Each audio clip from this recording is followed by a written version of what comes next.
gün artıq sənin beynivi və fiziki olaraq səni məşğul edən bir şey olsa, sən nəyəsə ehtiyac duyacaqsan. Anamıza baxırıq, xoşbəxt deyil.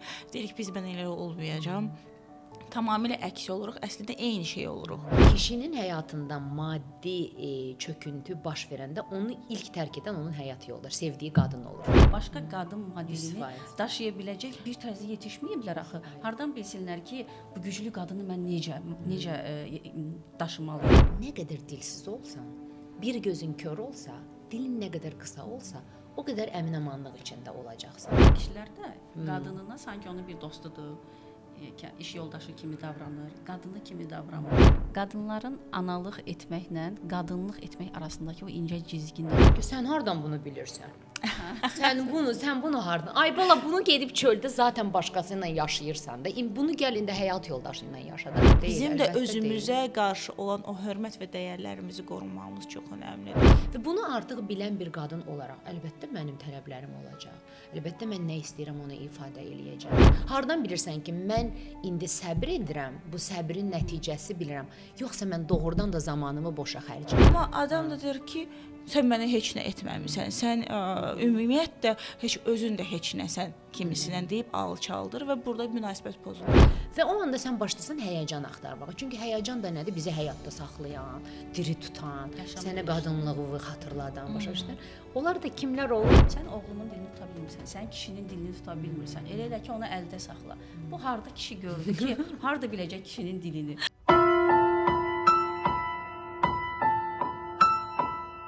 Əsas Sözüm kanalına xoş gəlmisiniz. Bugün bizim çox özəl bir qonağımız var. Bu səfər açılışı ona buraxacağam. Buyurun Afaq xanım. Çox təşəkkür edirəm. Əvvəla məni az-çox sosial mediadan izləyirsiniz və izləyənlər də bilir ki, mən qadınların dostuyam. Və həyatımın heç bir sahəsində də heç bir qadınla rəqabətə girmirəm. Çünki bir qadını heç vaxt özümə rəqib görmürəm. Çünki qadınla qadın mənim dünyamda ancaq bir-birinin yüksəlişinə yardım edən, bərabər yüksələn həmcinslər olmalıdır. Ona görə də bugün və düşünürəm ki, bugün bu masaya yatırılası çox mövzu var və sizin kimi möhtəşəm xanımların qonağı olmaq və maraqlı mövzular danışmaq üçün mən də çox həyəcanlıyam və çox təşəkkür edirəm dəvətiniz üçün. Mən sizə təşəkkür edirəm. Biz təşəkkür edirik. Verilişdən öncə də bizim çox gözəl burada mövzularımız var idi. Ümid edirəm ki, o mövzuların hamısını burada yetişdirə bilərik. Ümid edirəm, doğrudan saatlar yetməz əslində o mövzuya. Bax, siz bugün nədən danışmaq istəyirsiniz? Bizə nəyi ötürmək, izləyicilərə nəyi çatdırmaq istəyirsiniz? Bilirsiniz, mən həmişə zarafat yanı belə bir sözüm var ki, deyirəm ki, bizim cəmiyyətdə Allaha şükür yetəri qədər intellekti və necə deyim, zəkası, təhsili yüksək xanımlar var ki, və cəmiyyətdəki bütün bu intellektual məsələləri ələ alan çox gözəl xanım qurumları var, cəmiyyətlər var, klublar var. Mən deyirəm ki, mən bu cəmiyyətin pis işlərinə baxıram. Yəni ki, o pis işləri altında da nə gedir? Danışılmayan mövzular görünür. Aynen, danışılmayan mövzular. O ki, yəni əslində qadınlar olaraq içimizdə yaşadığımız və tabuların bizə imkan vermədiyi o iç səsimiz var ki, o mövzuları dinləndirməyə çəkindiyimiz və mentalitet, qadın, qız uşağı titulları altında boğulan səsimizi, necə deyim, o səsin elçisi olmağı boynuma götürmüşəm. Həmişə, hətta bu sosial mediada da belə olub. Ona görə də mən bu mentalitet adı altında bu mövzulara toxunmaqdan çəkinən insanların gözündə pis işlərə baxan xanımam mən və həmin bu pis işlərdən danışmaq istəyərdim ki, pis işlərdə də nə daxildir? Özünə dəyər verən qadınların, öz sərhədlərini bilən qadınların və sevgi aşığı olan qadınların bu cəmiyyətdə nəyə görə yalnız qalmağa məhkum olmaqları haqqında danışmaq istəyərdim. Yəni buradan irəli çıxaraq da nə sualınız varsa və yaxud da ki mənim ağlıma gələn nə gəlirsə, yəni belə danışa bilərik. O zaman belə bir sual verim. İlk öncə başdan başlayacağam. Mən də sizin kimi qadınların bir-birlərindən o güclərinin birləşdirilməsinin tərəfdarıyam. Nəinki bir-birlərinə düşmən olmaqdansa. Bizim belə bir verilişimiz də olub. Yəni qadın qadının düşmənidir. Biz də elədik, gizlidən gizliyə bəzən rəqabət edirlər. Amma nəyə görə də o gözəl yaradıcı enerjini bir-birinlə birləşdirib daha da gözəl bir şey yaratmayasan. Bundan əlavə də mən sizin hər kəsin o deyə bilmədiyi iç səsləri var ki, həm bir tərəfdən özlərinə qəbul edə bilmirlər. Qaranlıq tərəfləridir çünki onlar. Amma həm də bir tərəfdən hamı istəyir ki, onu hayqırsın, dilə gətirsin. Və sizin belə bir yazınız var idi, məndə çox xoşuma gəlmişdi. Hardasa bir status var idi, orada yazılmışdı ki, kişilər güclü qadınlardan qorxmurlar, amma ta ki onlara özlərini yetərsiz hiss etdirdiyin Sümerə Aydın'ın bir Orada siz də bir şey yazmışdınız ki, mən başa düşmürəm ki, nəyə görə bu kişilər özünə güvənən, uğurlu qadını və daşımaqda o məsuliyyəti götürmək istəmirlər. Kimlər götürə bilər? Onlar da statusları evlidir. Bu da ki ziddir. Bəs amma nəyə görə o əmək sərf etmək istəmirlər? Nədir bu əksiklik? O zaman bax elə canlı sizə sual verirəm. Nədir Yadımdadır o post. Orada məsəl üçün mən orada qeyd eləmişdim ki, bu gün məsəl üçün mənim bunu yenə deyirəm, mən cümlə qurarkən ümumiləşdirmək istəmirəm. Hamını bir kəfiyə qoymaq lazımdır, amma statistika var. Statistika deyəndə yəni ki, ən azından izləmə statistikası da. Yəni mən belə demirəm, tutub hamı durub onu kağıza tutub, amma ətrafdakı faiz oranı ilə görəndə, oturub onu izləyəndə görsən ki, çoxunluq, bəli, bu qrupa daxil olur. Yəni onu da ona görə yazmışdım. Doğrudan da mən məsələn ətrafımda görürəm ki, ümumiyyətlə bir qadına qarşı olan davranış, yaxşı mənada qayğı, qulluq, qadını daşımaq, qadının uğurları ilə fəxr eləməyi bacarmayan oğlanlar çoxdur. Timboli bu gənc bakaleyada. Və bunu öz məsuliyyətlərini, öz məsuliyyətsizliklərini qəbul eləmək əvəzinə həmin o qadınları problem olaraq damğalayırlar. Və çünki sonra da kənarda qızlarımıza da baxıram, xanımlarımıza da. Yəni bu günləri bizim cəmiyyətimizdə sanki o gəminin kapitanı ola biləcək qadınlar daha çoxdur, kim kişilər. Çünki mən görürəm ki, cəmiyyətimizdə xanımların qarşılaşdığı o əziyyətə rağmen əzmləri, istədiklərinə çatmaqları, necə deyim, daha belə istədiyi şeyə determin olub arxasıca getməkləri və öz ayaqlarının üzərində duran qadınlar daha çoxdur. Yenə də gənc oğlanlar. Və bunu bacarmayan oğlanlar qadınları yüklər ki, qadınların deməndləri çoxalıb. Niyə görə də qadınların tələbləri çoxalmaz? Əgər mən özümü demirəm, gənc xanımların yaşında 30 yaşlarında artıq öz həyat standartlarını öz gücünə yüksəldibsə, işi, gücü, imkanı, ən azından ildə bir neçə dəfə çıxıb dünyanı kəşf edib, səyahət eləyə bilirsə, müəyyən bir artıq özünə bir status yaradır. Nəyə görə sırf yanımda kişi xeylağı olsun, yanımda partnyorum olsun deyə hər bir oğlandan həyat qurmalıdır. Əlbəttə ki, o öz standartlarını öz gücünə yüksəldib. Ya ən azından onunla eyni leveldə olan bir oğlan lazımdır, ya da ki, onun standartlarını upgrade, daha da yüksəldə bilən bir insan həyatına. Və oğlanlar da bilmirəm, yəni ki, bununla qadınla rəqabətə girməyimi özlərinə sığışdırmırlar, ya sadəcə.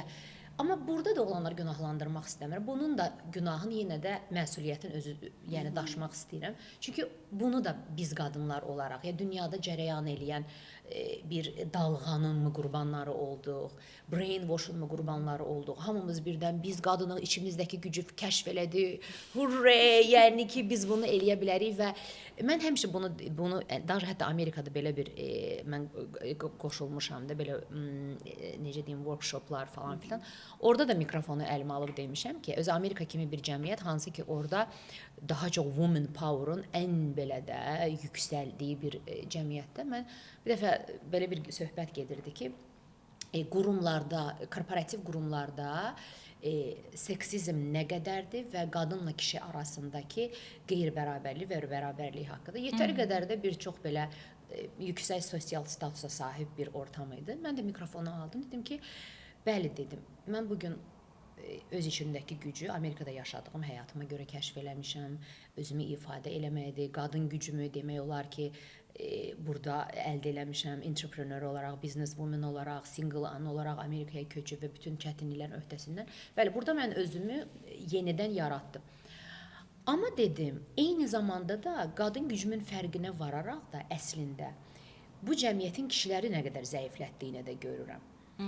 Və mən dedim ki, düşünürəm ki, buradakı bizim o qaçırdığımız boşluq odur ki, biz qadınları bu qədər gücləndirərkən heç kim düşünmədi ki, qadınları bu qədər gücləndirərkən dünənə qədər gücü özündə hesab edən kişiləri kim tərbiyə eləyəcək? Onları kim o beyninin rewire eləməyini öz üzərinə götürəcək ki, listen.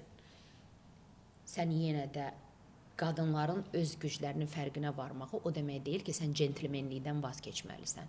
Qadının özünə qapı açıb özünün maşınına oturub getmək o demək deyil ki, sən onun yanında olanda ona qapı açmaqdan vaz keçməlisən. Əgər bir qadın öz biznesini, yəni ki, ayağı üstə durub mənəcə elib, üzr istəyirəm, mən belə arada ingilis dili sözlərdən istifadə edirəm, o artıq belə də, yəni ki, oğlum da ingiliscə danışır, ətrafında insan, ona görə gündəlik həyatımda bir neçə dil istifadə edirəm. Və yaxud da ki, əgər bugün mən özümə cavabdeh ola bilirəmsə, o demək deyil ki, mən sabah səninlə cəmiyyət içində olanda sən o minimum centlmenlikləri eləməməlisən. Yəni bunu da yenə o cəmiyyətin qadınları kişilərdə korladı, başa düşdünüz? Yəni ki, o bir dalğa yarandı ki, mən özümə gül ala bilərəm, mən özümə qapı aça bilərəm və sonra da bütün onları elədi. Sonra da ki, bəs mənim gülüm hanı? Bəs mənə qapını kim açacaq? Başa düşdünüz? Yəni korlayan da əslində qadınlar oldu. Tələbi də indi qadınlar eləyir və mən düşünürəm ki, bugün əslində danışarkən doğrudan da heç bir cinsi günahlandırmadan baş verən bir evolution gedir, baş verən bir dəyişim gedir cəmiyyətdə və heç kimi günahlandırmadan bu dalğanın içində biz də qurbanmı deyim, ya bunun sonucunda zədələnənlərmi deyim və yaxud da ki, confuse edilənməkdir, bəlkə də yanlış sözdür, beyni qarışan bir cəmiyyət olmuşuq, nəsil olmuşuq. Həm qurbanlıq, həm də bəlkə də zalımıq. Bəli. Əslində balansdadırlar. Balansdayıq, amma nə də ola bilər ki, bilirsiniz, çünki o kişilər ki var, siz deyirsiniz ki, nəyə görə daşıya bilmirlər o güclü qadını. Çünki o kişiləri o tərzdə yetişdirməyiblər. Həmişə öyrəniblər ki, bizim analarımız kimi nəsillərdə, əvvəlki nəsillərdə necə olub, həmişə kişinə deyib ona susublar və yaxud fədakar olublar, həmişə ev işləri görüb. Bildiyi model qadın modeli budur. Başqa qadın modelini daşıya biləcək bir tərzdə yetişməyiblər axı. Hardan bilsinlər ki, bu güclü qadını mən necə daşımalıyam? Çünki o maskulinliyi onlara aşılamayıblar. Amma əsl güclü kişi o qadının içərisindəki o potensialı üzə çıxardacaq və ona dəstək olacaq bir kişidir. Əslində problem də elə burdadır. Sən dediyin kimi bizim periodumuz fərqlidir. Keçmiş analar həddindən artıq fədakarlıq elədi. İndiki birdən-birə riski tamamilə əks, yəni 180 dərəcə əks, özünü fikirləşən, özünü düşünən güclü qadınlar, siz də varsınız, siz də irəli gedin. Bu tema. Əslində hər şeyin balansı lazımdır. Yəni biz tamam qadınıq. Qadının gücü məncə sərhədsizdir. Təbii ki, heç bir cinsə demirəm, kişilərdə də həmçinin. Amma sanki biz daha tez kəşf edirik. Bizim o dəyişimimiz daha tez başlayır. Amma biz bunu balansda saxlamırıq. Cəmiyyətin də təbii ki, təzyiqi ilə birlikdə və analarımızın da. Anamıza baxırıq, xoşbəxt deyil. Deyirik biz mən elə olmayacam. Tamamilə əks oluruq, əslində eyni şey oluruq. Yenə xoşbəxt olmuruq.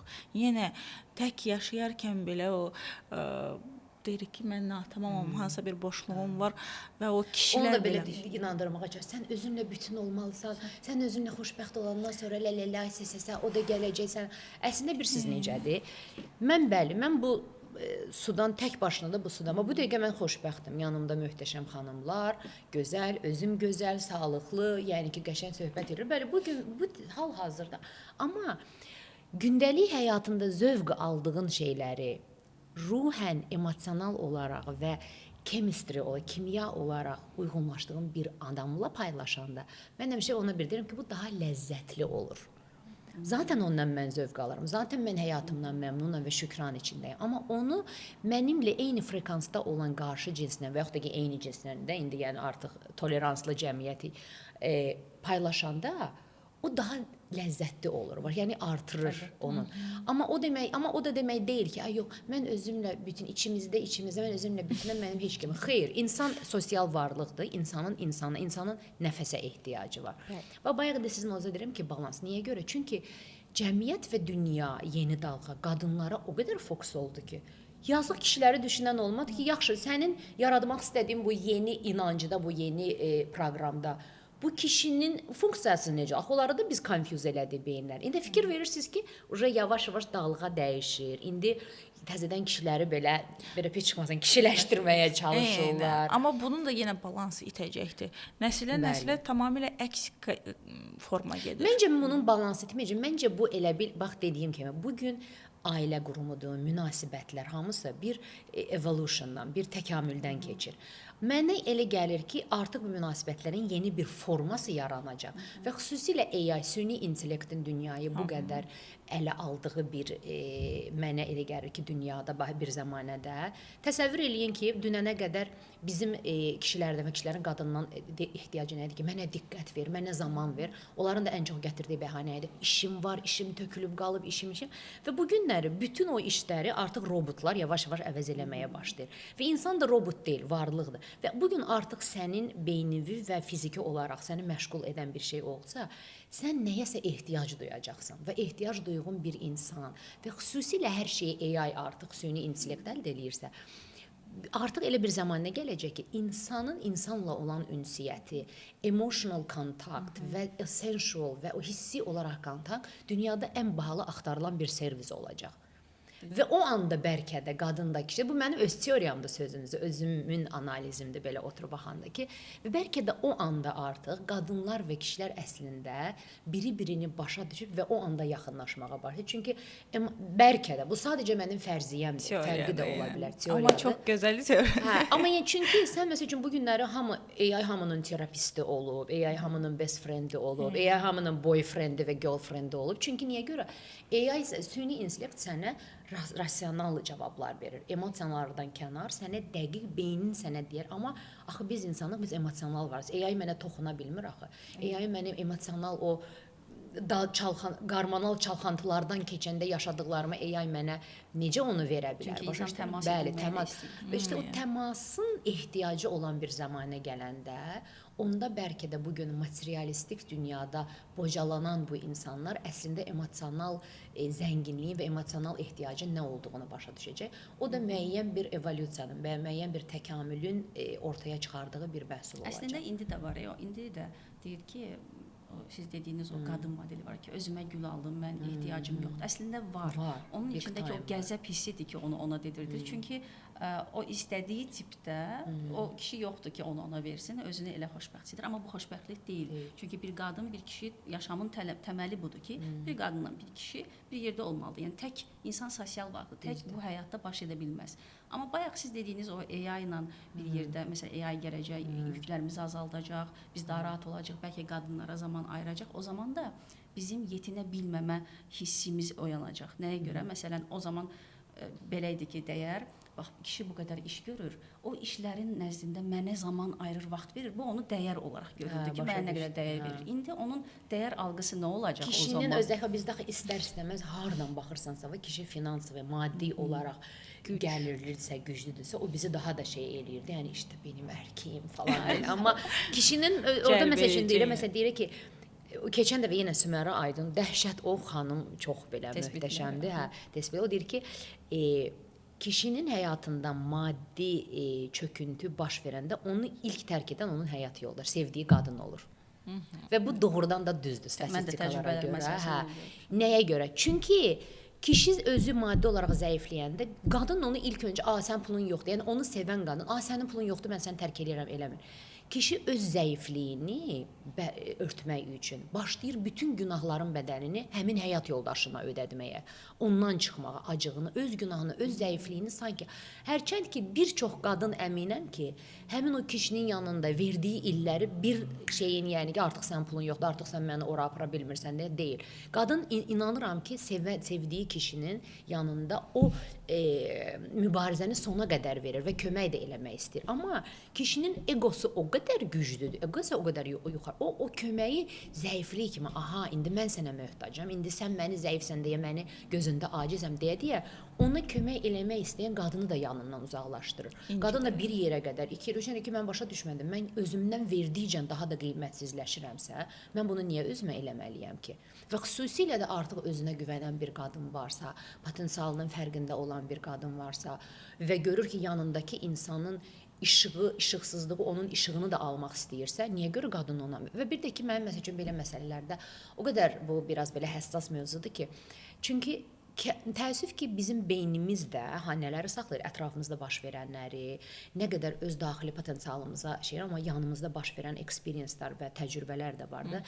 Və bir çox təcrübədə də görmüsən ki, özünü fəda edən, zamanını, potensialını və opportunity nədir, fürsətləri yanındakı kişinin ən zəif anında ona fəda verən, kişisinə fədakarlıq edən qadın, kişisi güclənən kimi birinci tərk elədikdə həmin o qadın olur. Çünki qadın o anda ona analıq roluna və dəstək verir. Yəni bu o qədər complicated bir mövzudur ki də. Ona görə məsəl üçün bəli, o anda da sən durub deməlisən ki, mən həmişə bu sualı ətrafımda verirəm ki, sizə görə səbir demirlər ki, hər şeyin açarıdır. Səbir elə, Allahın adı səbirdir. Səbrin açmadığı qapı yoxdur. Səbirlə zaman waste of time necə gedir? Zamanın boşa harcanması arasındakı o incə xətt nədir?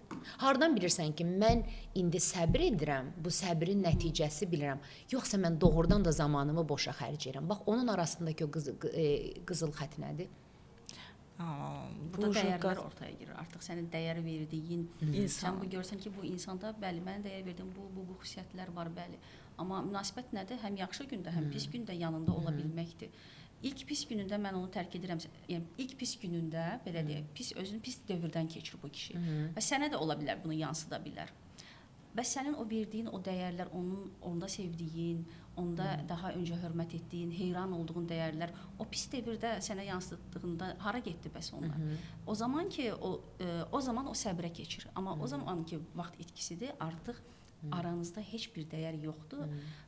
Heç bir qarşılıqlı hörmət, nə sevgi, nə heyranlıq yoxdur. Onda o çıxar üzərinə qurulmuş bir münasibət olur da, əslində çıxar da deyil, bir-birinə istifadədir burada. Mənim amma məsəl üçün bu çox gözəl teoriyadır, by the way, yaxşı bir cavabdır. Amma mənim də buna görə özümə cavab. Mən düşünürəm ki, zaman itkisi ilə səbir arasında olan incə xətt kiçik də olsa baş verən proqreslərdir. Eynən. Kiçik, yəni həcmindən və atdığı addımın böyüklüyündən asılı olmayaraq, kiçik də olsa baş verən proqreslər səni orada dayanmağa, qalmağa və səbrin və waste of time olmadığına kömək edə bilər. İnsanın bəlkə heç proqresi də olmasa belə, keçmiş xatirələri sadəcə orada qalıb və dözməyinə, orada səbir etməyinə belə icazə verir bilər. Əslində bizim burada problemimiz nədir? İnsanı seçməkdə, yəni qarşı tərəfi münasibətə girəndə biz insanoğlunun şuur altına sanki yeridilib keçmişdən. Bir almanın yarısı, yəni mən bir almayam, yarısı mənəm, yarısı da sənin kimi. Bir münasibətə girəndə sanki biz bir-birimizi tamamlamalıyıq kimi bir şey var. Əslində mən pasientlərimə də ümumiyyətlə həyat fəlsəfəmdə də elədik ki, elə deyil. Biz bütün bir alma olmalıyıq və yanımıza da bütün bir alma çəkməliyik. Yəni xəstə bir insanı məni tamamlasın deyə, misal deyirəm, sizin dediyiniz, bir insan natamamdır, özünə dəyər vermir, özgüvəni aşağıdır və onun maddi vəziyyəti ya da hazırda keçirdiyi problemlərdən asılı olmayaraq deyir, mən sənin yanındayam. Çünki o anında bəlkə onun yanında olmayıblar, amma onun yerinə özünü qoyur, empati duyğusu gəlir və deyir ki, mən sənin yanındayım. O problemi bir yerdə keçirdirlər və adam bütün bir alma olur və yarımçıq olan insan yəni yarımçıq bir insan durub deyir ki, mən səni bütün alma eləmişəm. Yəni sən hal-hazırdakı bu prestijə, bu səviyyəyə yaşamağın üçün mən səninlə birlikdə olmuşam. Healer deyirlər də həmin insanlar. Amma adam da deyir ki, sən mənə heç nə etməmisən, sən ümumiyyətlə heç özün də heç nəsən kimisinə deyib alçaldır və burada münasibət pozulur. Nəyə görə pozulur? Çünki insanlar bir-birlərini tamamlamalıdırlar. Evli də olsaq, münasibət də yaşasaq, hər insanın öz həyatı da olmalıdır, amma birlikdə də bir dünyası da olmalıdır. Amma belə bir şey də var da, üzr istəyirəm. Yox, elə buna Rüqəyə xanımın dediyinə misal gətirəcəm ki, sizin də sözünüz ki, proqres olmalıdır. O dönəmdən keçdiyi dövrdə əgər hər iki tərəf də fərqindədirsə, deyək ki, kişi pis dönəmdən keçir, amma fərqindədir bunun və qarşıdakına da etiraf edir ki, bəli, mən sənə bunu yansıda bilərəm, bəli, mən bilirəm, bu dönəmdə sən mənim yanımdasan. Yəni, sənə daha çox yansıtmamağa çalışıram, üzr də istəyir bəzən, eyni şəkildə də qadın da bunu eyni şəkildə fərqindədirsə, bax, orada o dönəmdən keçdiyi zamanda, bax, orada əsl bütünləşmə, sənin dediyin o əsl bütünləşmə olacaqdır. Amma yox, əgər sən onun belə deyək, bizim dildə, loru dildə desən, qədrini bilmirsənsə, yox, elə mən qurban rolundayam, sən məni başa düşmürsən, sən mənə elə... Bax, məsəl üçün, mən əvvəllər bu cümləni istifadə eləmirdim. Mən artıq o o aylıq ki biz qadın olaraq keçmirik, o PMS deyirik də. Mən artıq PMS-də nə qədər aqressiv insan olduğumun fərqindəyəm. Emosional oluram, aqressiv oluram, hər şey məni qıcıqlandırır. Bildiyin, üzr istəyirəm, itə dönürəm də. Və mən bilirəm ki, bu mənim özümdən asılı olmayaraq, bədənimin hormonlarının müəyyən o anda disbalans olduğuna görə qarşımdakı insanı istəmədən və mən artıq o ərəfədə bilinçli şəkildə deyirəm ki, məni bu ərəfədə yola ver. Mənim dediyim heç bir şeyi personal qəbul eləmə. Mən sadəcə əsəbiyəm və mən sənə söz verirəm. Daha o an özümdən çıxsam da, mən onun fərqinə varıb gəlib səndən üzr istəyəcəm. Amma bunun səninlə əlaqəsi yoxdur. Sadəcə bu ərəfədə mənim əsəblərim gərgin olur və dünyanın nə qədər problem varsa elə bir onu vur 5-ə. Bunu artıq mən deyəndə, sən də gəlib deyəndə, sən artıq doğrudan da aqressiv, naborot o anda cavab verərdinsə vermirsən, biraz altdan alırsan, ya daha mənə bəlkə də ekstra şəfqət göstərirsən. Yəni niyə görə artıq mən özümün fərqindəyəm. Bioloji və fizioloji olaraq keçdiyim prosesin fərqindəyəm və bunun yükünü sənin üstüvə yox, bunun məsuliyyətini özüm dərk edirəm. Sadəcə səndən yardım istəyirəm. Bu özünü tanımadı. Problem də oradadır da. Yəni insanlar özünü, qadınların bu əlavə keçirdiyi hormonal prosesdə həqiqətən məncə qarşı tərəfə dürüst olmaq lazımdır. Və qarşı tərəf də bunu anlamalıdır ki, yəni qarşı tərəfdə bəli. Elə kişilər var ki, demədən belə özləri anlayırlar. O üst modeldir. Yes, amma yenə də yəni kişilər məncə o periodu hələ də başa düşür. Bunları not eləyin. Ya bunlar hamısı dəyərli informasiyalardır. Gələcəkdə həyatınızı qurtara bilər. Hətta bir çox insanlar, kişilər hamiləlik periodunda belə başa düşmürlər ki, hansı problemlərlə, hansı hormonal proseslərlə hamiləlikdə qadınlar var ki, suicide qədər gedə bilir yəni. Bəs yaxşı, bəs sizə bir sual verim. Buyurun. Biz podkastdan qabaq bir söhbət etdik və mən orada dedim ki, bizdə analıq etməklə qadınlıq etmək arasında bir çizgi var və bizim qadınlarımız çoxsu bunu bilmirlər. Çoxsu ana modelindədir və kişiyə də bir qadın lazımdır. Çünki bir gün ayılır ki, bu mən ana modeli və onların cinsel həyatlarında da problem olur. Bizdə daha çox qadınlar analarından gördüyünü, yəni şəfqət göstərəcəm, qayğı göstərəcəm, amma bu qadınlıqda da bu var. Qadınlıqda şəfqət, qayğı, yəni qoruma bu hisslər var, amma incə bir cizgi var. Və hətta belə bir söz işlətdim ki, bir qızla bir oğlan evlənəndə deyirlər ki, oğlu üçün qız alanda deyirlər ki, bəs elə olsun ki, heç bir keçmişində heç bir oğlan olmasın həyatında, baş aşağı olsun, tərbiyəli olsun, bayaq siz dediniz, mentalitet tərbiyəli qız olsun, gözü açılmasın. Evlənəndən sonra da deyirlər ki, sən necə qadınsan ki, sən oğlumun dilini tuta bilmirsən, sən kişinin dilini tuta bilmirsən. Elə ki, onu əldə saxla. Bu harda kişi gördü ki, harda biləcək kişinin dilini? O qədər düz deyirsiniz ki, necə tutar? Qadınlıq, analıq. Ailədə qadın hər şeyi həll edər kimisindən bir imaj var. Çox doğrudur, amma məsəl üçün o dil deyir sizə ki, o qədər. Əslində bu o qədər çox şaxəli cavabı var ki, bu dediyiniz sualın və çox şaxəli də sualdır və məhz bu sualdan irəli çıxaraq çox fərqli, əslində bir-birinə oxşayan, bir-birinə bağlantılı çox fərqli temaları birləşdirə bilərəm. Ona görə də xatırladarsınız bir daha sualdınız ki, indi burada nə demək istəyirəm. Bax, məsəl üçün bayaq deyirsən ki, kişinin dilini tutmaq lazımdır. Beliyə baxanda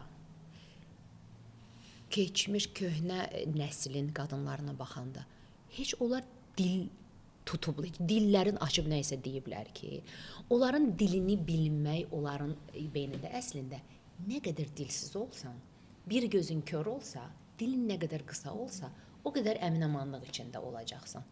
Yəni elə deyil. Yəni hansı əgər mənim doğrudan kişinin dilini bilsəm deyəndə o deməkdir ki, mən sənin yaşamaq istədiyin həyata adaptə olacağam. Mən sənə o rahatlığı verəcəm, mən sənə o azadlığı verəcəm. Gözümün birin kör, dilimin qısa eləyəcəm ki, biz ailəni xilas eləyək. Əslində onların kişinin dili bilmək definitionu bu idi.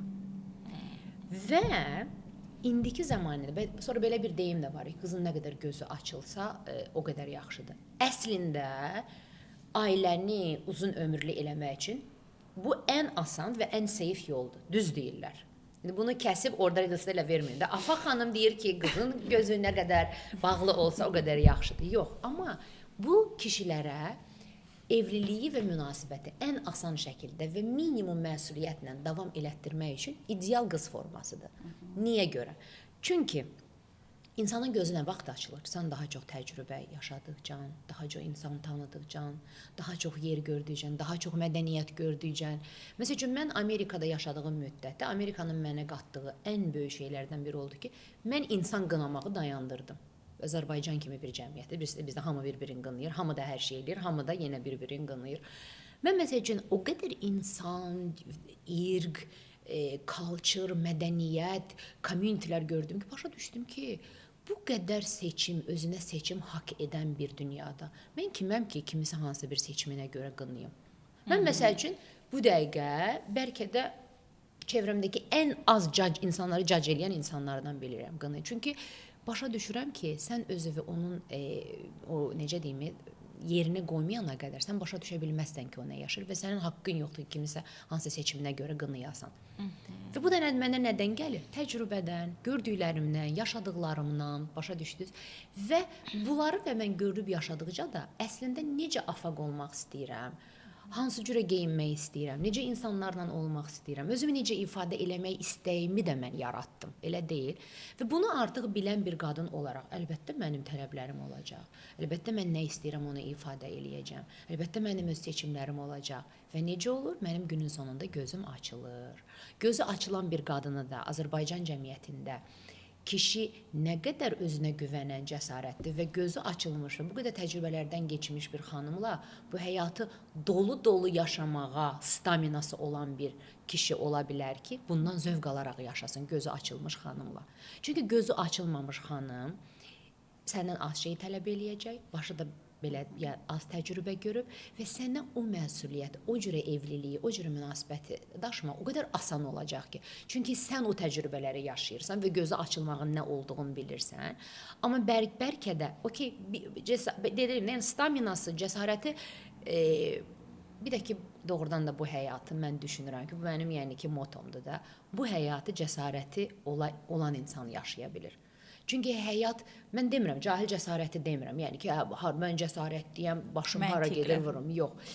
Amma ki, bəli, bu risk ola bilər. Amma bu riski gözə ala biləcək qədər cəsarətim var. Və yaxud da ki, düşəcəmsə belə o düşmədən yenidən ayağa qalxmağa cəsarətim var. Amma bunu denəməyə dəyər.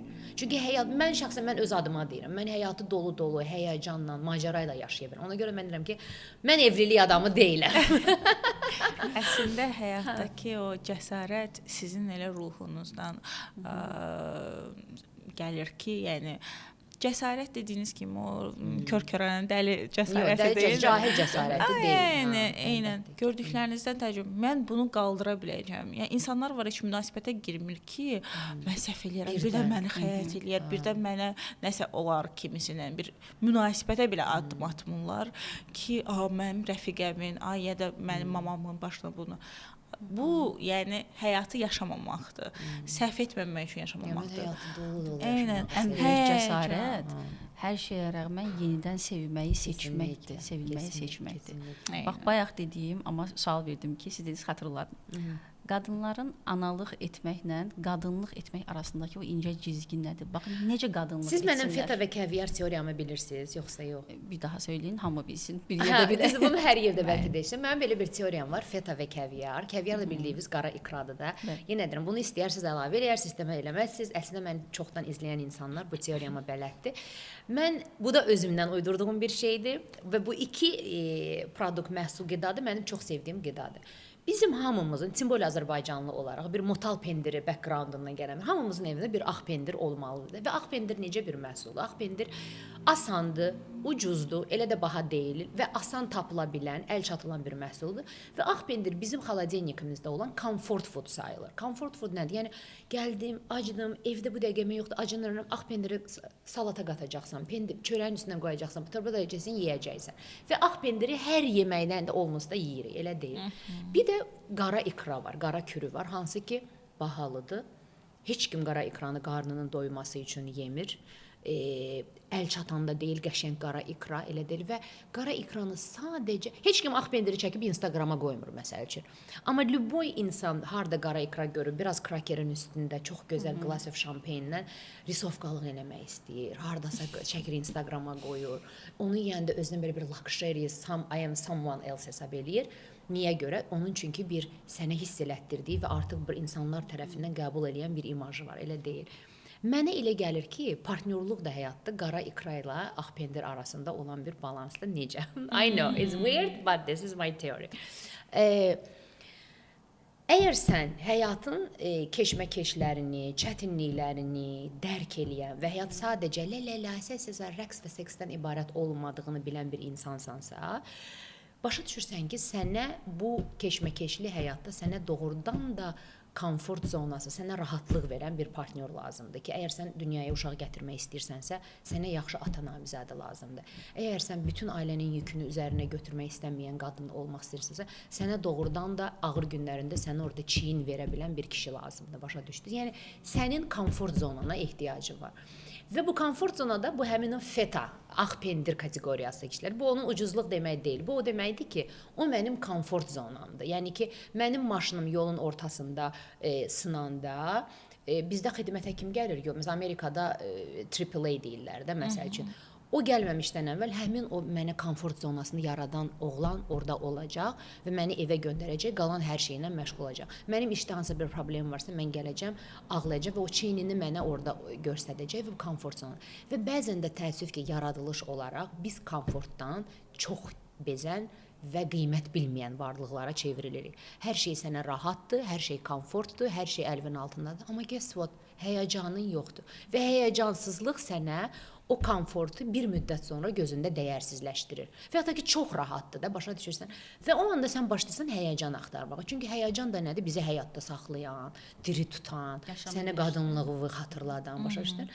Onlar da kimlər olur? Bad boylar. Hansı ki, bizim kaviar, black caviar dediyimiz, ulaşılması çətin, ulaşılanda da sənə çox gözəl bir həyəcan yaşadacaq, amma heç vaxt sənin maşının xarab olanda orada olmayacaq. Sənin o hormonal disbalansdan keçəndə bir qayğıya, bir nəvazişə, bir qucağa ehtiyacın olanda olmayacaq. O nə vaxt istəyirsə, sən onda tapılacaqsan, başa düşdün. Amma sənə həyəcan verir. Səni barmaqlarının ucunda saxlayırsa, sənə möhtəşəm bir ehtiras verir. Amma biz həyatın başqa keşməkeşləri, biz həyatın çətinlikləri, övlad böyüdərkən sənin ehtiyacın o çiynini, başını dayacağın o insan. Və mənə görə o deyirlər ki, balansdan dedizə bayaq. Bax, bu ilişkinin özündə də qadın da, bu sadəcə qadınlara aid deyil, bu hər iki cinsə də aiddir. İlişkinin özündə də o balans yaratmalısan. Sən həm nəvaziş, qayğı, o istiliyin, kişinin və yaxud da qadının evə gələndə özünü doğrudan da ayımsay. Məsələn, qadın elə bir varlıqdır ki, kişilərin adından danışa bilmərəm, onların bədənində deyiləm. Qadın üçün ilişkidə sevgi və təhlükəsizlik, safety-dir də, eyni kəfədə gəlməlidir. Çünki sevgi olan yerdə təhlükəsizlik, özünü safe hiss eləmirsənsə, o sevgi səni, amma səni həmişə alarmda saxlayacaq. Mən buna güvənə bilərəm, mən belə olur və həmişə tədirgin olacaqsan. Safety olan yerdə komfortun var, amma sevgi yoxdursa, o sən həmişə işində bir boşluq, səndə o sevgi dilənçisi olacaqsan. Amma safesən, amma gedəcək yerin yoxdur. Ən azından başımın üstündə krişam var, uşaqlarıma yaxşı atadır, amma mən özümü qadın kimi hiss eləmirəm. Bax, onun dilemmasını. Yəni. Ona görə sağlam münasibətdə qanun üçün sevgi və təhlükəsizlik eyni kəfədə gəlir. Amma ona görə də bu kaviar və feta balansını da hər insan özündə balanslaşdırmalıdır. Bəli, mənim yoldaşım yorğun, arğın gələndə, o gələndə bilir ki, ev təmiz, səliqəli, isti yeməyi var, hansısa bir prosesi varsa, o günü mütləq biz ehtiraslı bir şey gecə yaşamasaq da olur. O gün, bugün onun o qayğıya ehtiyacı var. Amma zaman-zaman onu barmağının ucunda tədirgin saxlamalısan da qadın kimi ki, o bilsin ki, bu qədər too comfort istəsən, məni itirə bilərsən. Və onu ona yaşadmamalısan. Too comfort'a girəndə uca olursan mama. Balans, yenə də münasibətdə yenə də balans. Yəni ki, hər şey, ümumiyyətlə balans mənə görə mənim açar sözümdür. Hər bir şeydə balans olmalıdır.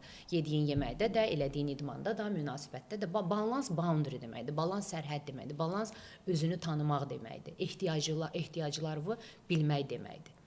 Ehtiyaclarını bilmədiklərinə görə də özlərini kişilər vasitəsilə tanıyırlar. O bizim qadınlarda da amma var ki, kişi evə gəldiyi zaman başlayacaq, o lazımdır, bu lazımdır, bunu niyə belə eləmədin, ona elədin, nə oldu? Oldu, anası roluna girdi, tamamlamalısan, etməlisən, etməməlisən. Məsləhət verici moddadılar. Oldun anası. Məsələn, mənə bir yoldaşım həmişə bir şeyində, mənim bir dəqiqə dayan.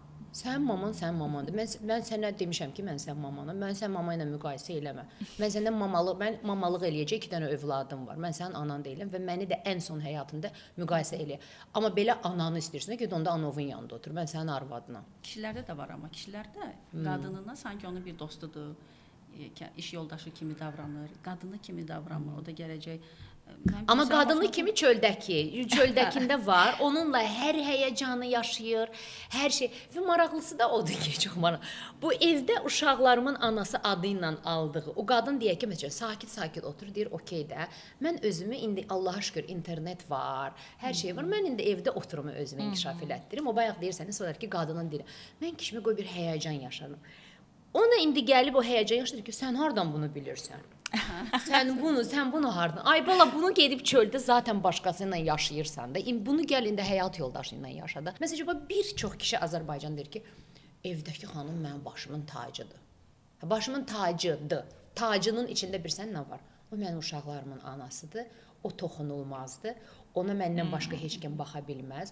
O ümumiyyətlə sacreddir. Sacred qadınla da bütün o həyəcanlı və ehtiraslı şeyləri eləmək olmaz. Bax, bunun definitionu odur. Əslində mamaların dediyi bir söz var, məncə çoxunuz eşitmiş olarsınız. Evlənməmişdən öncə və ya münasibətdə uşaq vaxtından qızlara öyrədirlər ki, qadın pasteldə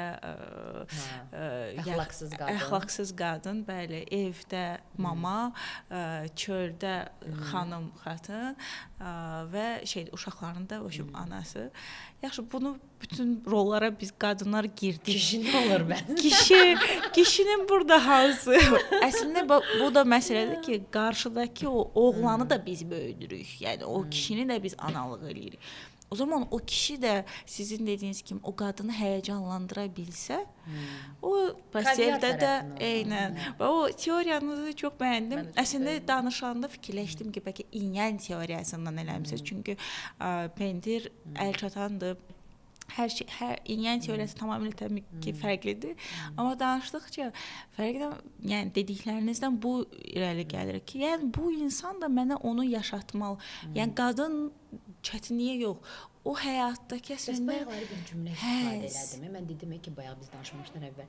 Mən indi bu gün Azərbaycan kişilərindən məsəl üçün də tanıdığım ünsiyyətdə o mənada ki, yəni də söhbət zad eləyəcəm. Sözlərimi də qorxuram. Belə mən kişilərin ünsiyyətdə deyəcəm ki, bu qız bütün gün kişilərin ünsiyyətdə. Yəni mən söhbət eləməyi sevən və insanları analiz eləməyi sevən insanam da. Mən baxıram ki, wow. Ümumiyyətlə bizim keçmiş nəsildəki kişilərin beynində qadın sadəcə müəyyən funksiyalara, məişət funksiyalarını yerinə yetirən varlıqdan başqa heç bir şey deyilmiş.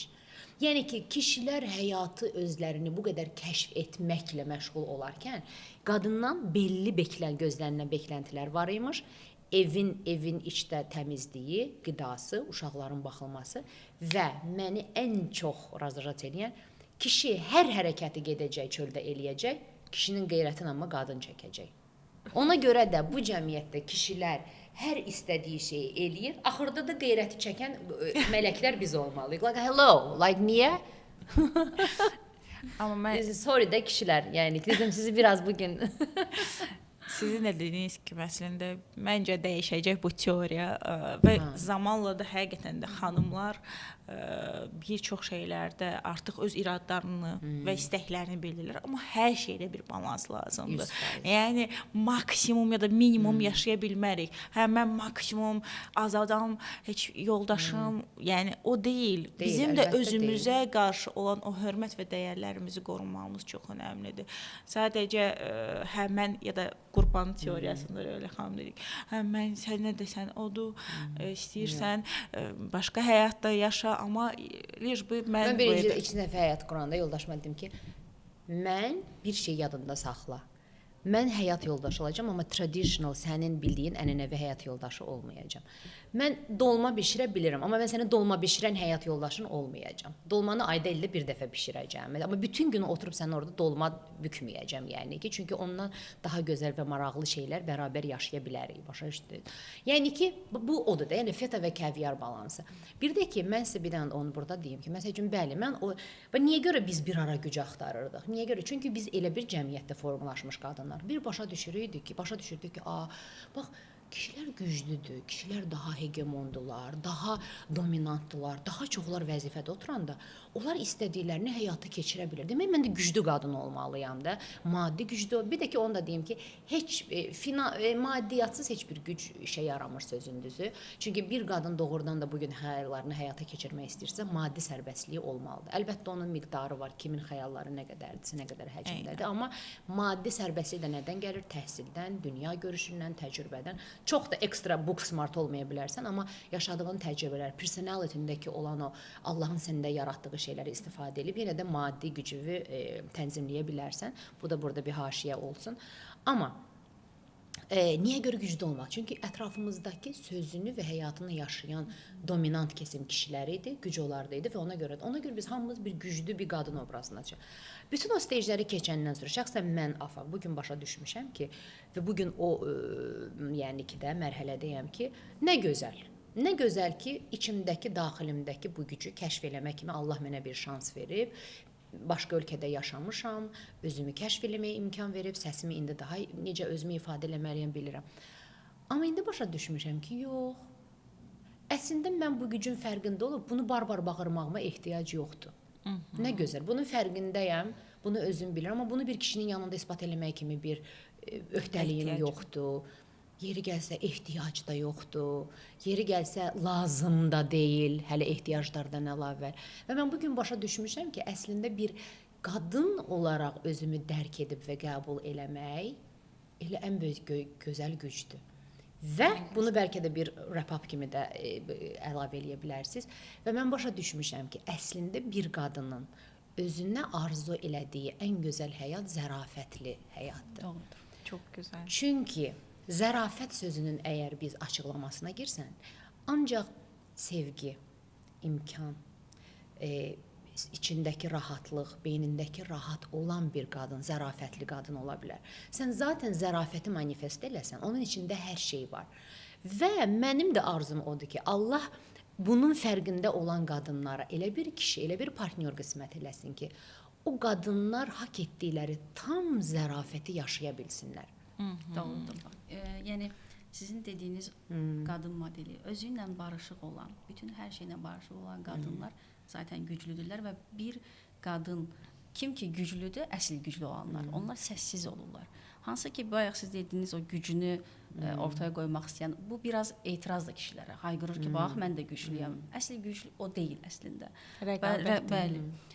Araşdırmalar göstərib ki, daha doğrusu çox bu Avropa ölkələrinə aid araşdırmalar göstərir ki, ən xoşbəxt olmayan, yəni bədbəxt insanlar axşam yeməyini yalnız yeyən insanlardır.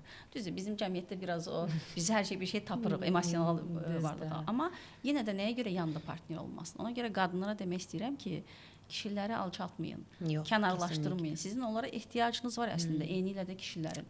Bunun nəzdinə belə gələrək sizə bir sual verim o zaman. Bax, indiki dövrümüzün münasibət dinamiklərində qadınlar kişilərdən nəyə diqqət etsin? Kişilər qadınlardan nəyə diqqət etsin və necə münasibət qursunlar? Həm cəsarətli olsunlar. Çünki ikisi də sevilmək istəyir, ikisi də görülmək istəyir. Amma nəyə diqqət etsinlər bu münasibət dinamikində? Bax, çox gözəl sualdır. Bayaq dedim, məsəl üçün zərafət söhbətidir. Məsələn, mən istəyirəm, bax, zərafətli xanım olmaq istəyirəm. Çox belə hər şeydə mən bilirəm, mən eləyərəm rolunda olmaq istəmirəm, məsəl üçün də. Və bunu da adi, amma niyə görə bunda challenge yaşayıram? Çünki elementar qadını evindən götürüb restorana deyə də, ən adi primitiv bir başlanğıc deyirəm də, onu təşkil edib restorana götürüb, o restoranda qulluq etmə prosesində belə o qədər boşluqlar var ki, kişilərdə, başa düşürsən və əgər mən zərafətli qadın olmaq istəyirəmsə, zərafət nədir? Əslində məndə zərafət grace-dir də, ingilis dilində graceful-dur. Yəni ki, hər bir qadın bir koroleva kimi hiss eləmək istəyir. Onda sənin yanındakı cənabdır, yəni ki, səni koroleva kimi hiss eləmək istəyir, elətdirə bilirdi. Yəni dediyim kimi centlmenlik, o evdən götürəndə onun qapısının açılması, onlar yəni bunlar kiçik bir şeylərdir də. Səni məsəl üçün o maşına dəvət eləməsi, restorana gedərkən restorana girməmişdən qabaq artıq əvvəlcədən orada planladığı bir jest, məsəl üçün, və yaxud da ki, səni artıq öncədən söz arasında. Yəni bunlar başa düşürəm, böyüdüm, amma o qədər minimum şeylərdir ki, məsələn, o şeyləri olanda mən orada durub nə indi məndə nə eləyəcəm? Çünki dəyərli hiss etdirir. Dəyərli hiss edirəm. Və yaxud da ki, əgər bu insan artıq mənim hansı şərabı və yaxud da ki, içib içmədiyimi bilirsə və ona o demək ki, bu insan, bəs niyə görə deyirəm ki, Məndən hər şey diqqət əmək çəkir. tələb eləyir. Demək bu insan ekstra zamanına və bu elə bir şeydir ki, sən burada daş daşımırsan, sən burada nə bilim, yəni ki, kamaz sürmürsən, belə də yəni ağır bir iş görmürsən. Bu sənin maksimum 20-30 dəqiqə xərcləyib bu informasiyaları öyrənib və qadını doğrudan dəyərli hiss etdirə biləcəyin bir əməkdir də. Bunu niyə eləməyəsən ki?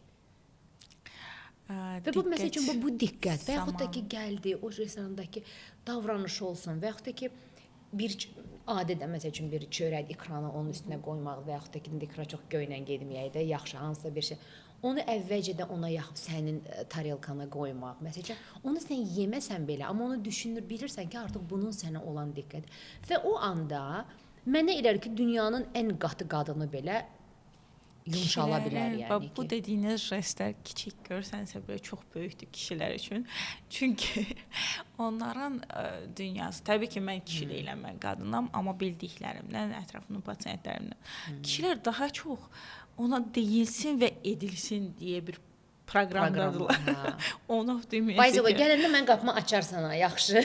Yox, yəni daha professionallardan söhbət getmirəm, çünki görmüş, siz demişkən təcrübəsi olan, münasibətləri çox olan adam, təbii ki, qadının nə istədiyini, hansı zərafətdən, hansı minimum görsənsə belə, amma onun üçün böyük olacaq jestləri bilir. Amma bir çox kişilər də bilmir. Bunu yenə demirəm ki, qadınlar eləyib anaları öyrətməli. Yox, kişinin özündə də olmalıdır ki, mən bu insanı sevirəm, diqqəti necə göstərə bilərəm. Bununla bağlı araşdırma da etmir.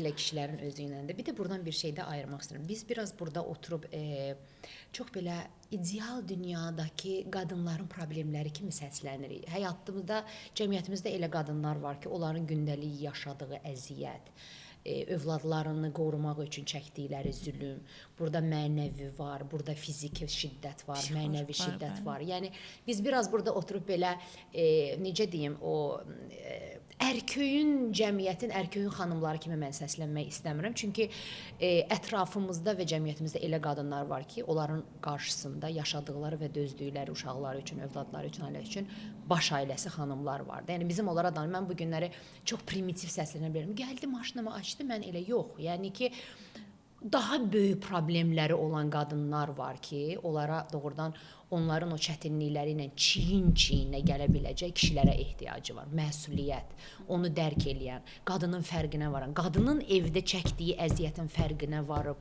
onu çöldə işləyərkən evə gələndə onu ən azından sözü ilə dəyərləndirən, qabağına hər şeyə rağmen yenə gələndə kişisi evə onun qabağına yemək qoyanda ən azından oradakı əlləri və sağlıq, çox sağ ol. Məsələn, söhbət bunlardan da gedir. Yəni mən demək istəyirəm ki, burada çox belə ay pəmbə dünyanın ərköyün qızları kimi səslənmək istəmirəm də.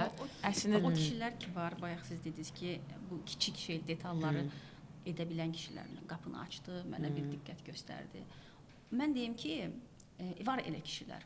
Bax bu biraz insanın özünü yetişdirməsi ilə əlaqəli bir şeydir. Ola bilər sən görüb görməyə bilərsən, bilməyə bilərsən, amma sən özünü yetişdirmənlə əlaqəli bir şeydir. Sən əgər bəlkə ailəsində görməyib ata-anasında, amma özü öyrənə bilər. Bax bu insanın istəyi ilə, həqiqi səmimi istəyi ilə olan bir şeydir ki, bu da bilirsiniz, sevinmək bağ qurmaqdır. Bağ nə zaman qurursan, ona keyfiyyətli zaman ayırırsan. Düzdür. Əmək. Keyfiyyətli zaman nə zaman olur? Əgər sən istəyinə səmimisənsə, o zaman da keyfiyyətli zaman quracaqsan. Biraz da onları özündə yetişdirsələr o kişilər, biraz daha özlərinə dəyər qatsalar. Yəni mən demirəm ki, təbii ki, burada qadın da onun qarşılığını verə biləcək səviyyədə özünü yetişdirməli. İkisi də eyni səviyyədə olmalıdır. Belə qarşılıqlı alıb. Röylə, sənə bir dənə söz deyim. Bu söhbətdən irəli çıxaraq, burada bu məsələ ətrafında indi birisi də tanıdıqca görürəm ki, artıq həyatı müəyyən mənada görmüş, çəkmiş və doğrudan da öz dəyərini bilən xanımlarıq da oturmuşuq və mən məsələn bunu dilə gətirəmsə, o deməkdir ki, mən artıq bilirəm ki, mən belə davranılan kişi istəyirəm. Məsələn, mən Azərbaycanda fikirləşirəm ki, bu kişi kateqoriyaları, o ki bizim evli dediyimiz kişilər var, hansı ki oturuşmuş, həyatın müəyyən şeyindən keçib, özündə özü. Çünki bizi ən çox hansı kişilər cəlb eləyir? Özünə güvənən kişilər, nə elədiyini bilən kişilər, hardasa biraz belə maskulinitesi olan kişilər ki, yəni mənim yanımda dasa problem yoxdur. Nə qədər zərafətli olursan ol da, məsəl üçün. Bəli, bu kişiləri məsələn biz bu gün məsələn qadınlar olaraq belə kişilər istəyərdik də, can kişilərimiz cənablar olsun yanımızda. Və bu gün baxıram ki, young generation, hansı ki bunun da çox böyük faktoru var. Maddi gəlirin yetəri qədər. Kişi nə vaxt özünü güvənliysə, cibində pulu olanda, rahat olanda, düzdür, belə faktor var ki, mədəniyyət və centilmenliyin pulsuz da onu göstərə bilərsən, amma daha ürəkli nə vaxt olur, cibin dolu olanda. Və təəssüf ki, bugünkü zamanədə gənc subay oğlanların özünü və ətrafında yanındakı xanımı istədiyi kimi təqdim eləmək üçün maddi vəsaiti olmadığına görə, hansı ki artıq evlidir, işi var, gücü var, karyerasını qurub, əsasa, evli kişilərdə bu özgüvən daha çox olduğuna görə xanımlara da o jesti eləyənlər evli kişilər daha çoxdur, elə deyil. Və sən də elə bil ki, bir xanımsan, qürurlu yaşayırsan neçə ildir. Yox, mən evli kişilə olmaq istəmirəm, yox, mən ikinci xanım olmaq istəmirəm, səssizdə, getdi, amma günün sonunda qadınsan da, sənin də bir diqqətə ehtiyacın var, sənin də bu şey və belə qadının da öz dəyərini bu cəmiyyət sındırır. Başa düşdün və günün sonunda bir dəfə atqaz edir, 2 dəfə atqaz, sonra ki, subaya şans verdim. Yəni ki, fail, yəni ki, axıra qədər gedə bilmir, məsuliyyəti yoxdur, özünü daşıya bilmədi, məni daşıya bilmədi və evli kişilərdəki olan nastoyçivost, subaylarda da olmadığı üçün evli kişilərin qadınlara olan yürüyüşü və özgüvəni daha şeysədir və bəlli bir yerdən sonra da artıq bunun həsrəti ilə, bu pembə şeylərlə yaşayan qadınların çoxu buna dözmədiyi üçün təslim olmaq məcburiyyətində qalır ki, o ki, bir səndə var, bəlkə də mən beynimdə çox böyüdürəm, bəlkə də filan, günün sonunda əslində mən lazım, onun diqqəti lazımdır, nəvazişi lazımdır, zaman sevgisi lazımdır, o da mənə bəs eləyir, onu verir və haqq etdiyini yarıda kəsmək məcburiyyətində qalır. Niyə görə? Ətrafdakı boşdur. Və indi bir də bizim kimi qadınlar var. Hansı ki, mən deyirəm ki, mən nə məni gic yerinə qoyan bir kişinin həyat yoldaşı olmaq istəyirəm, nə də evli bir kişinin həyatındakı ikinci kölgədə qalmış bir qadın olmaq istəyirəm. Onda yəni ki, biz onda kimdən olmalıyıq? Əslində burada dəyər sistemi də gedir ortaya çıxır ki, kişilərin özünə verdiyi dəyər evləndikdən sonra deyirlər, yox, qadının məktəbindən keçdikdən sonra başa düşür, dərk eləyir, ətrafa baxmağa başlayır. Qadının gözündən evləndikdən sonra baxmağa başlayır və özünü də o şəkildə gəlişdirir. Əslində özgüvən sadəcə pul, maddiyyat tərəfdən deyil də, qadının ona verdiyi poflarla ki, sən bacararsan, sən belə eləyərsən. Və həmin o kişini eləyir kral və guess what? Və sonra birinci givap elədi və birinci hissiz, sevgisiz, nəvazişsiz də qoyduğu insan ilk o qadın olur. Ona görə də nə olur? Feta və kəviar balansını itirməyəcəksən. Eynən. Ümumiyyətlə hər münasibət, sadəcə qadın-kişi münasibətlərində deyil, iş olsun falan, hər bir münasibətdə əslində bu balansı qorusaq, nə bizdən istifadə edəcəklər, nə biz qurban roluna girəcək, ya da narsist, yəni daha çox belə deyək də, cəllad rolunda olacaq. Amma mən sənə ki, güvən. Deyirəm ki, mən bu qədər güvənsizlik və güvəni sındıran bir cəmiyyətdə mən necə kişiyə güvənə bilərəm? Əlbəttə, mən FaceTime tələb eləyəcəm. Haradasansa FaceTime elə. Əgər gizləyəcək bir şeyin yoxsa niyə FaceTime eləmirsən? İnanın mənə, elə insan olduqda siz onu, o deyirlər, o hiss, enerji deyirlər, ya da o güvən əslində bizim gözlərimizin içində, bədən dilində yatır. O bədən dilində ki, siz bir damcı olsun şübhə varsa, zaten o FaceTime nədir? Yəni başqa şeylərdir. Elə insanlar var ki, çip falan qoyur maşınına. Var. Yəni inanmağı seçmək lazımdır. Məncə də inanmaq daha gözəldir. Çünki inanmaq seçmək lazım, amma inanmaq da məncə insanların həyatını kolaylaşdırmaq üçün tarixdə yaradılmış bir manipulyasiyadır. Çünki sən inanmasan, öz həyatını zəhər eləyirsən onda. Amma inanmağı sən seçirsən. Sənin inanmağın o demək deyil ki, o güvəniləcək insandır. Manipulyasiyadan çox biraz inandığın təqdirdə zaten o insan da bəzi insanlar var ki, o məsuliyyətin altına girdiyi üçün həqiqətən inanılacaq adam ola da bilər. Yəni ki, riskdir, amma hə. Mən çox güvənmirəm. Məndə inan güvən problemi var, boynuma dalıram. Bu yaşadığım həyata güvənək ki, Həyata o bizi Özümə güvənirəm. Eynən. Və ümumiyyətlə hər kəs özünə birinci güvənsə, qarşı tərəfə də güvənəcəkdir. Çünki güvən qarşılıqlıdır. Adamın, yəni yaşadığımız keçmiş pis təcrübələr olsa belə, bu bizim gələcək təcrübələrimizə təsir etməməli. Məncə super bir münasibət oldu, söhbət oldu və doğrudan da sağ çox olun, zövq aldım həqiqətən də. və sözün düzü mən artıq son 6 aydır da, yəni Azərbaycandayam. O izlənimlərim, çünki mən bunda haşiyə olaraq da çıxım. Çünki mən burada bəli, ətrafımda çox qadın var idi ki, bəlkə də beyinləri qəbul eləmir, amma ruhları, artıq ürəkləri qəbul edir və evli həmişə də qınamırdım. Amma dedim, necə öz rolu görsən? Amma burada yaşadıqca başa düşürəm ki, qadınların ehtiyacları olan fərqindəliklərindən onlara verilən seçimlər o qədər limitlidir ki və onların ətrafında. Ona görə bəzi şeyləri istəməsələr də yaşamaq məcburiyyətində qalırlar. Mən buradan arzum odur ki, bayaq dediyim kimi, doğrudan bütün mən ölkəmdəki və cəmiyyətimdəki qadınlara Allah elə bir həyat, Allah elə bir seçimlər qismət eləsin ki, hər bir Azərbaycan qadını özünü zərafətli, haqq etdiyi zərafəti və xoşbəxtliyi haqq edən bir həyat yaşasın. Yəni doğrudan da bunu ürəkdən diləyirəm. Nə gözəl arzudur. Həqiqətən də biz də elə arzu edirik ki, bütün qadınlar özlərini kəşf etsinlər. Sadəcə qadınlar da yox, kişilər də münasibətlər, hər münasibətdə o balansı qoruyub, saxlayıb və qadına da qadın o zərafəti hiss etdirə bilsinlər. Kaviarlığınızı kesinlikle unutmayın. Çox sağ olun. Görüşərik. Təşəkkür edirəm. Çox sağ olun. İkinci podkastımızda görüşmək ümidi ilə. Oh, I love it.